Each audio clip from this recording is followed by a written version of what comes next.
Welcome to our channel Tushar kitchen and craft. ఈ వీడియోలో ఎండుమిర్చి, ధనియాలు, చింతపండు, జీలకర్ర, వెల్లుల్లి, నువ్వులు వీటిని యూజ్ చేసి కారపొడి తయారు చేస్తున్నాను. స్టవ్ మీద పాన్ తీసుకొని కొంచెం ఆయిల్ తీసుకున్నాను. అందులో ఎండుమిర్చి ముక్కలు చేసుకుంటే త్వరగా ఫ్రై అవుతాయి. తీసుకొని ఫ్రై చేసుకోవాలి. ఫ్రై అవుతున్న ఎండుమిర్చిలోనే చింతపండు కూడా యాడ్ చేసి వీటితో పాటు ఫ్రై చేసుకోవాలి. ఇలా ఫ్రై అయిన తర్వాత వీటిని సపరేట్ చేసుకోవాలి. నేను కారపొడి మిక్సీలో కాకుండా ఇలా రోట్లో చేస్తున్నాను. ఇవి సపరేట్గా ఫస్ట్ ఈ ఫ్రై నూరుకుంటే త్వరగా నలుగుతుంది. ఇదే ఆయిల్లో ధనియాలు ఫస్ట్ ఇవి కొంచెం ఫ్రై చేసుకొని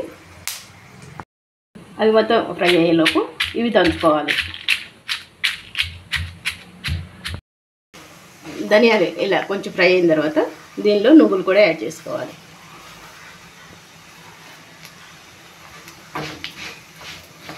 కొంచెం ఫ్రై అయిన తర్వాత దానిలోనే వెల్లుల్లి రెబ్బలు,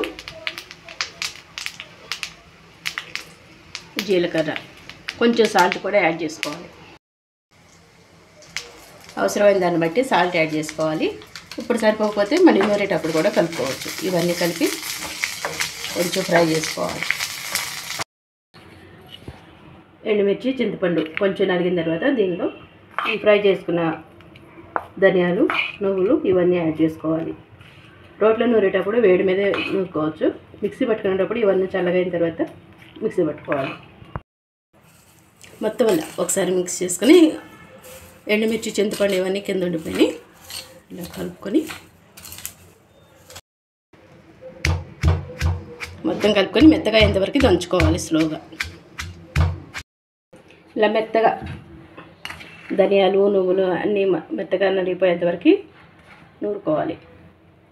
మిక్సీలో పట్టే కంటే దీంట్లో కొంచెం టైం ఎక్కువ పడుతుంది, కానీ టేస్ట్ చాలా బాగుంటుంది రోటి పచ్చడి. ఇలా ఉంటుంది.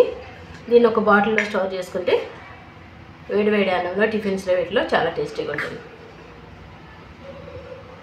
ఈ వీడియో మీకు నచ్చినట్లయితే మీరు కూడా ట్రై చేయండి. లైక్ చేయండి, షేర్ చేయండి, మా ఛానల్ని సబ్స్క్రైబ్ చేయండి. Please subscribe our channel. Thanks for watching.